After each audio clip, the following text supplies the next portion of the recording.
Donc aujourd'hui, je vais expliquer comment étudier la dérivabilité en un point. Donc tout d'abord, si on a un problème en un point, on doit calculer deux limites qui sont limite de f de x moins f de x0, c'est le point critique, le x0 là, sur x moins x0, quand x tend vers x0 plus.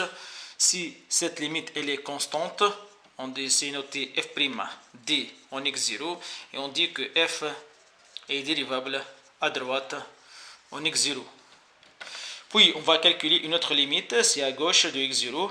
Donc on va prendre f de x moins f de x0 sur x moins x0. Si c'est le cas aussi, si c'est une constante, c'est égal à, c'est noté f'g en x0.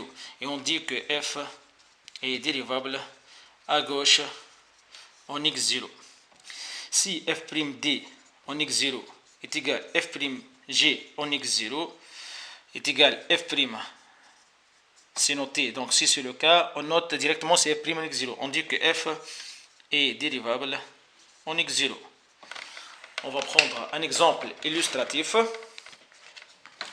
Donc on va prendre l'exemple, c'est un exemple simple qui va résumer cette étude. Donc le résultat c'est, l'exemple plutôt c'est f de x est égal à x cube log de x carré si x différent de 0, 0 si x est égal à 0.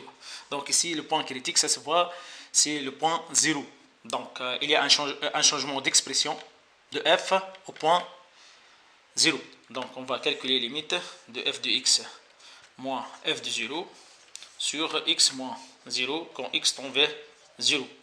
Donc ici c'est égal à limite quand x tend vers 0 de x cube log x carré moins le f de 0 c'est 0 sur x moins 0. Donc après une simplification, on aura limite quand x tend vers 0 de x carré log de x carré.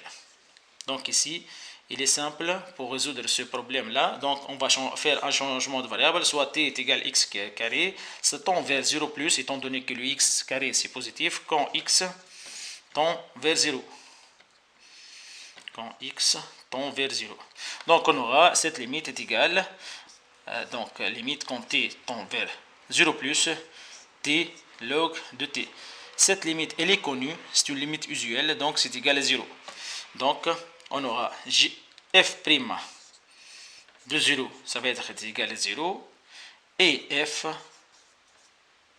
est dérivable en 0. C'est simple là, donc c'est ça l'étude de la dérivabilité en un point.